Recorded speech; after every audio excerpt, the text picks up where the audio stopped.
Dalam lebih 40 tahun terakhir, kasus penodaan agama di Indonesia memiliki pola yang sama. Dan berbagai kasus selalu diawali dengan demonstrasi massa, hingga ceramah di rumah ibadah yang menyinggung perasaan umat agama lainnya.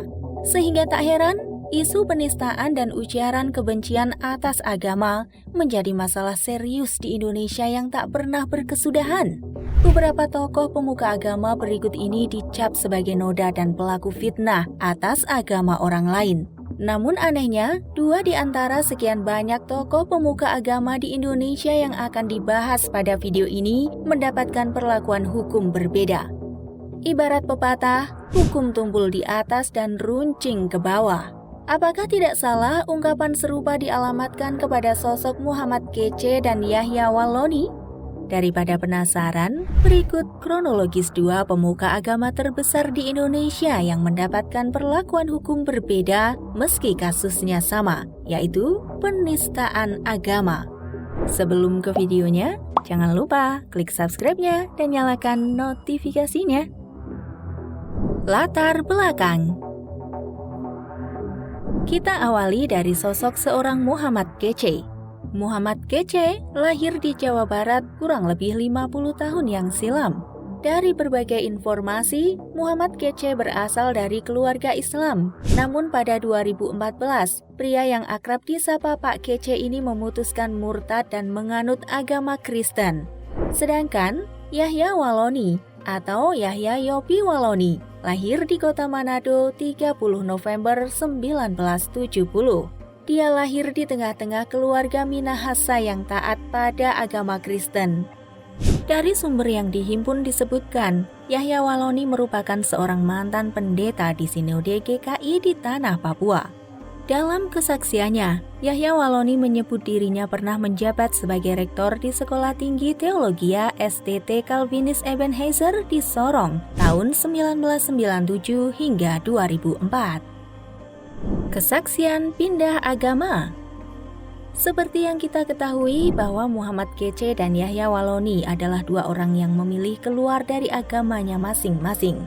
Muhammad Kece memilih meninggalkan Islam pada tahun 2014.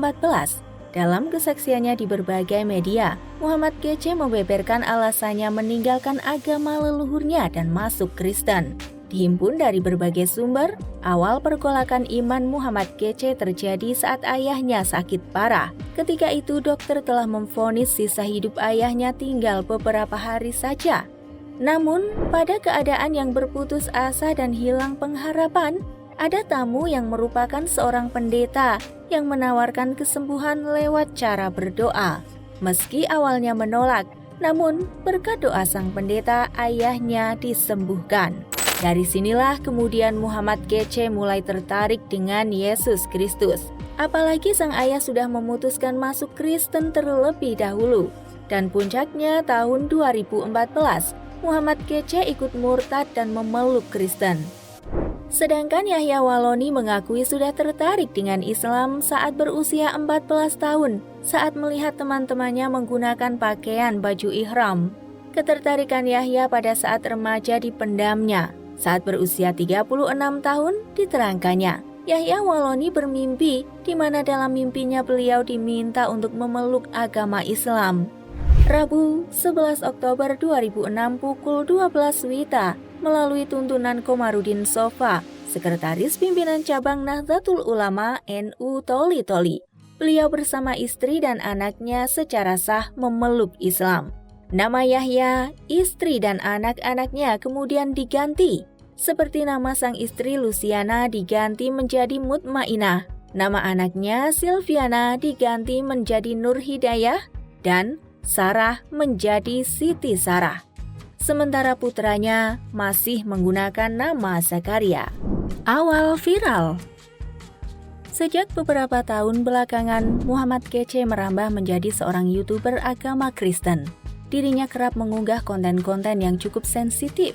Salah satu videonya yang cukup mengundang emosi umat Islam adalah ketika Muhammad Kece menyebutkan bahwa Nabi Muhammad dekat dengan jin.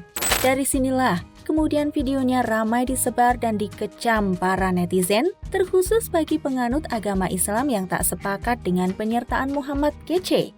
Selain itu, pria yang disapa Pak Kece ini sebelumnya sempat dilaporkan oleh Aliansi Ulama di Jatim karena dituding menjelekkan Islam, kitab kuning, ulama, hingga pondok pesantren.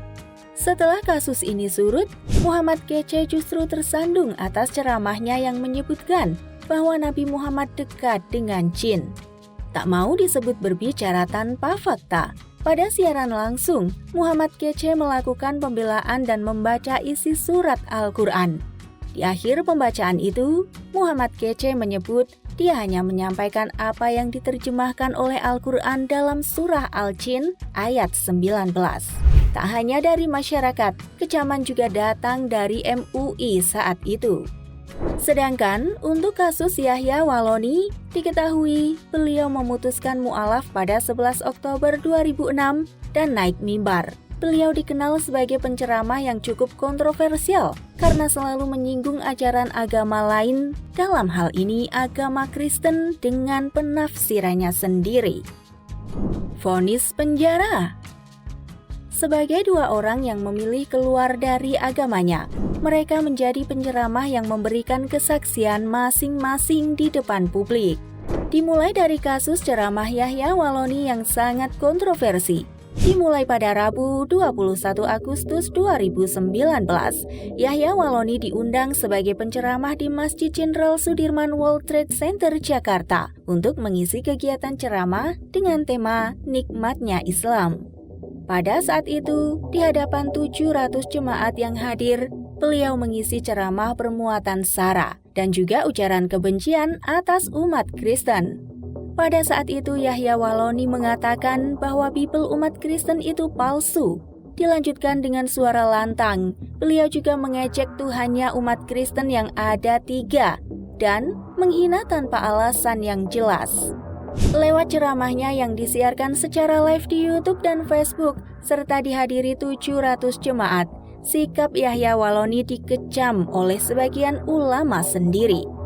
Akibatnya, komunitas masyarakat cinta pluralisme melaporkan Yahya Walloni ke Bareskrim Polri, dan beliau ditangkap di kediamannya di Cibubur dan dinyatakan bersalah telah melanggar pasal tentang informasi dan transaksi elektronik. Namun mirisnya, Yahya Walloni hanya dipenjara selama 5 bulan saja. Pada 31 Januari 2022, Yahya Walloni dinyatakan bebas. Sedangkan Muhammad Kece juga dituding menistakan agama Islam hanya karena membacakan terjemahan surat Al-Jin ayat 19. Namun, beliau mendapatkan perlakuan hukum yang berbeda. Muhammad Kece ditangkap di Bali pada 24 Agustus 2021. Beliau langsung digelandang ke markas Bareskrim di Jakarta.